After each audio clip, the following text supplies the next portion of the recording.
We now turn to our main story, which is a game I made up in middle school.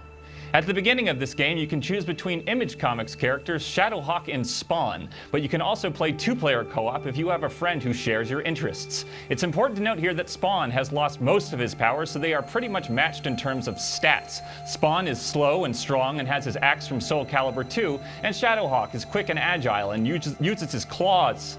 Anyway, this game is a time travel game. An opening story sequence kind of shows Spawn and Shadowhawk running into each other while they're both investigating a series of occult murderers. The Violator shows up then and pushes them into a magic portal. Later it becomes apparent that the Violator isn't actually the one behind the murderers. I might as well tell you, it's the Freak.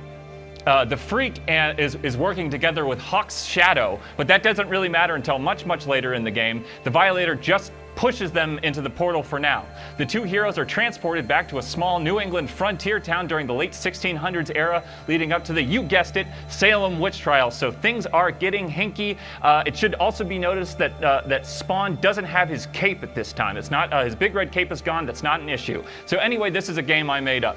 The two heroes in this town in the 1600s. The town is also called Gloomsbrook, and the game is sort of a top-down action RPG, like with big sprites, like Beyond Oasis. It's something like that. The characters are 2D sprites, but the levels themselves are 3D, so actually it kind of looks like Dark Savior or those remakes of old Dragon Quest games for the DS, so you can kind of rotate the levels and find hidden doors and things. I think that style ages really well. Anyway, Spawn and Shadowhawk have to wander around in colonial New England in the 1600s and try to figure out what's going on. And the basic premise is that the Violator and the Vindicator and several other of Malbosia's lieutenants have been kidnapping villains from the modern Image universe and putting them into portals that send them back to the 1600s. Spawn and Shadowhawk first have to gain the trust of the people of Gloomsbrook, who are obviously very shocked at their appearance. And the first thing that happens in Gloomsbrook is that you meet a weird old man named Zadok. And Zadok says, "I've been waiting for you. I have been having dreams about the arrival of two heroes who will rip the stinking curse out from this dying town. I can't say I like the look of you, but my dreams are never wrong."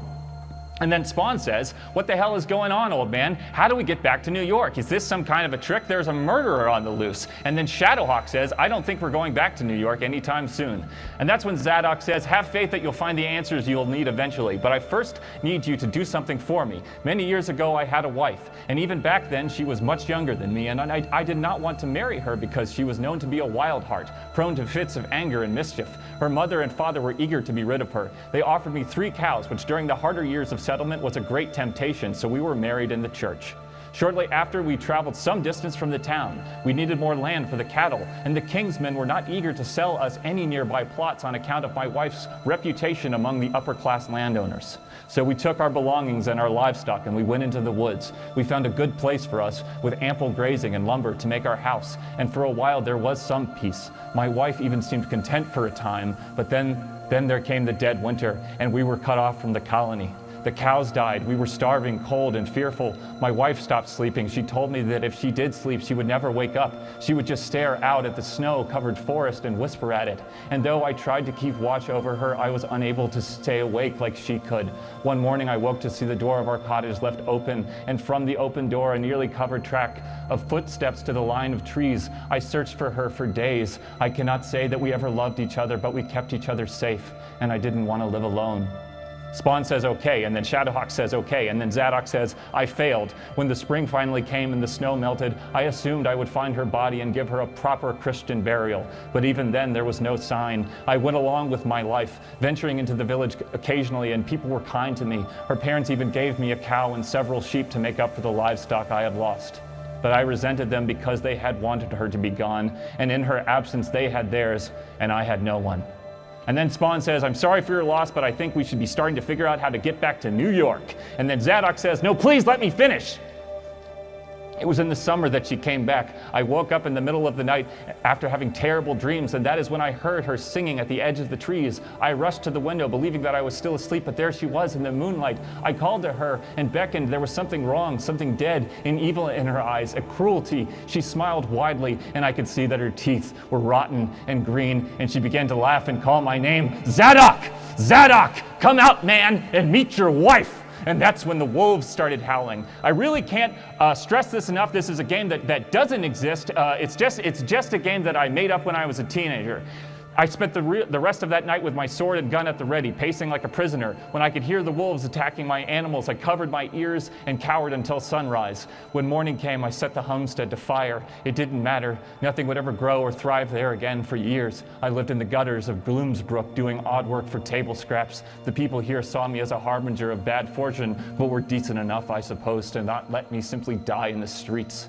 But when I started to dream of holes in the universe and a house made of bones in the woods, I knew something was wrong. And then I started to hear singing, her singing, and the howls of wolves nearer, closer. Evil is coming. If something isn't done soon, this town.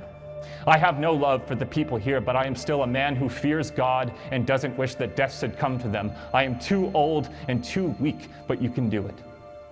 Go into the woods, find the creature who was my wife, and destroy it. And once you do the thing, meet me at the church in Gloomsbrook. And then Spawn says, I guess we'll do that. So that's how your first quest is set up. And like most first quests, it teaches you the basics of combat, exploration, and inventory management. There's also a robust upgrade system, but I'll have to talk about that at a later time. This game doesn't have a name yet. It probably won't ever come out, but in the spirit of E3 and all of the new games being announced, it was a good time to share it. And now I'd like to hear your thoughts. I'd like to hear your thoughts about the game that I've made up.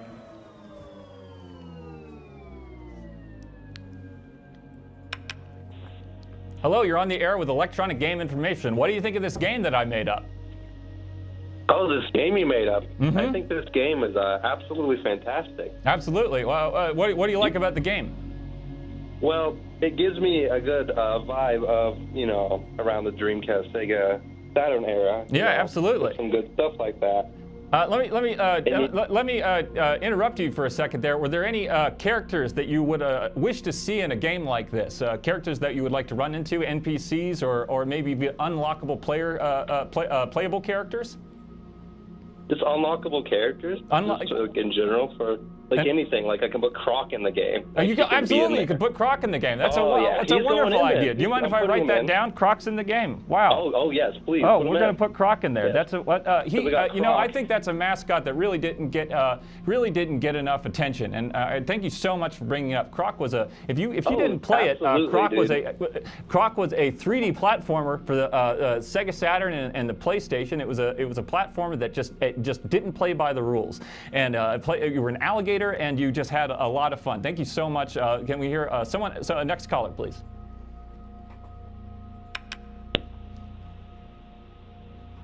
Hi, you're on Electronic Game Information. We're here talking about this game that I made up when I was in middle school. Middle school was a terrifically tough time for me, so I spent a lot of time in my head thinking about things that I wish existed, and I just want to know what you thought about the game. I thought the game was amazing. Oh, wow, thank you. Just beautiful lore. I feel like I'm really excited to see some of the art design. Oh, wow. I think that unlockable characters is like a really good idea, mostly just because I want to put Spyro in it. Who? But wait, say it again. Who do you want in the game? I want some Spyro. Spyro's all right. Spyro can go in there. I don't know if we can have Spyro and Croc in the same game. I think that's a little much. I think that that might be leaning too much on those those kind of platformers that don't play it by the rules. You know what I'm talking about? You know yeah, for sure. Absolutely. But let me ask you a question. Are there any Image Comics characters that you wish were unlockable characters, or just sort of hidden in the game? Think back to that sort of that high point of Image Comics when you had Jim Lee and Rob Liefeld and the great Jim Valentino. They were all making those characters, and we were all just at the trough of Image Comics. You know what I mean? Yeah. Mark Silvestri's Cyberforce. Maybe like Savage Dragon. Savage Dragon. Now he would be a great character. I'm gonna write that down. Savage Dragon goes in the game. That's a great character. I think there is a Spawn story. Yeah, there is a Spawn storyline where Savage Dragon is in hell, and Spawn has to save him from all of Hell's minions. And that was a wonderful storyline. It really touched a lot of hearts back in the mid-90s. Thank you so much for bringing it up. Can we get the next caller, please?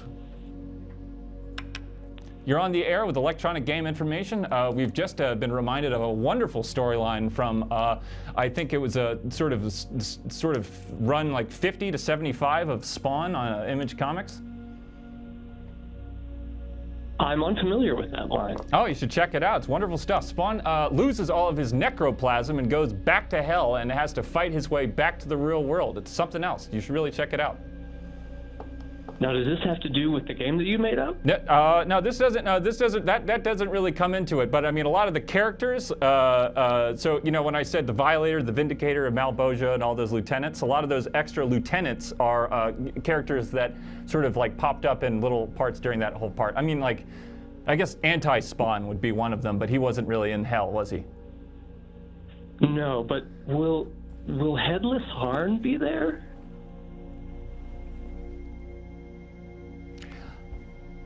All right.